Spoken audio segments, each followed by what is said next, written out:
చేశారు వీళ్ళు చెడ్డ ఇవన్నీ వదిలేస్తే డెఫినెట్ గా చంద్రబాబు నాయుడు గారి ఏంటి పాలనలో ఏమి మనం గొప్పగా చాలా హ్యాపీగా లేము, చాలా మైనస్లు ఉన్నాయి. ఈ మైనస్లన్నీ అందరికీ తెలుసు. సో ఇలాంటి సిచ్యుయేషన్ లో ఆల్రెడీ 3 టర్మ్స్ ఆయన చేసేసి ఉన్నారు. గత 10 సంవత్సరాలుగా జైలు నుంచి వెళ్ళొచ్చినా కూడా మళ్ళీ ఆయన డైరెక్ట్ గా ప్రజల దగ్గరికే వెళ్తూ అన్ని ఫేస్ చేస్తూ ప్రజల దగ్గరికి వెళ్ళి నేను చేస్తా కష్టాలన్నీ పడుతూ ఆస్తులన్నీ సగం ఆస్తులు జప్తులు అయిపోయినా కూడా చేతిలో డబ్బు ఉన్నా లేకపోయినా సపోర్ట్ ఉన్నా లేకపోయినా అన్ని. సో ఇప్పుడున్న పరిస్థితుల్లో రూలింగ్ గవర్నమెంట్ వాళ్ళు డబ్బులు పంచినట్టు ఈయన పంచలేరు. వాళ్ళు రకరకాల స్కీములు పెట్టి పంచుతున్నారు. ఆయన పసుపు కుంకుమ అంటున్నారు, రైతు ఇది అంటున్నారు. అంటే టూ మచ్ వాటి గురించి కూడా మాట్లాడదాం మేడం. ఎందుకంటే హామీలు అయితే భయంకరంగా గుప్పిస్తున్నారు బాబు గారు కానీ ఇటు జగన్ గారు కానీ ఇవి ఆచరణ సాధ్యాలనా మీరు చెప్పాలి. ఎందుకంటే అదే అండి, జగన్ గారు ఓపెన్ మనసుతో ఆయన కొన్ని పథకాలన్నీ అనౌన్స్ చేస్తే మన చంద్రబాబు నాయుడు గారు చాణక్యుడి లాగా అన్నిటినీ శకునిలాగా బాబు గారిని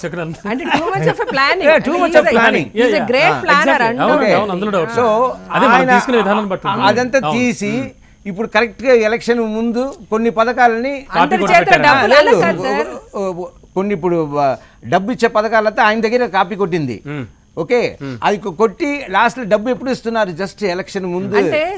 హామీల విషయానికి వస్తే కనుక బాబు గారు చెప్పిన హామీలు కొన్నింటికి ఆ తర్వాత రోజుల్లో జగన్ గారు చేస్తున్నటువంటి క్యాంపెయినింగ్ లో ఇంచుమించు కొంచెం మార్చి అటు ఇటు ఆయన కూడా చెప్తున్నారు. మీరు రెగ్యులర్ గా ఛానల్స్ అబ్జర్వ్ చేస్తుంటారు. ఆయన చెప్పేది అది కాదు. ఇప్పుడు యాక్చువల్లీ ఏంటంటే అందరి హామీలు దగ్గర ఒకటే ఉంటాయి సార్. ఏంటంటే మనం ఎవరికి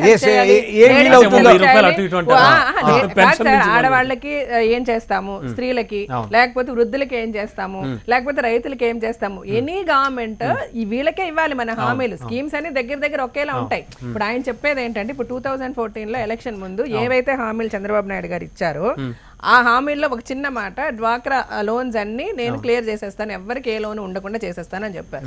ఇప్పటి వరకు అది జరగలే. కానీ అది జరగకుండా ఈ ప్లానింగ్ ఎలా చేశారంటే ఆయన పసుపు కుంకుమ కొత్త స్కీమ్ పెట్టారు. కొత్త స్కీమ్ పెట్టి ఆడవాళ్ళకి డబ్బులు ఇస్తాము, 10,000 ఇస్తాము, 15,000 ఇస్తాము. ఈ అప్పులు ఇలాగే ఉండిపోయాయి. ఈ తీరుస్తామన్న హామీ జీరో అయిపోయింది. ఇక్కడ కొత్తగా ఈ డబ్బులు ఇస్తున్నారు. కానీ ఈ డబ్బులు ఇచ్చేది కూడా ఎంత ప్రాపర్ గా ప్లాన్ చేశారంటే జస్ట్ బిఫోర్ ఎలక్షన్ వాళ్ళ చేతికి డబ్బులు వచ్చేలాగా ఓటింగ్ ముందు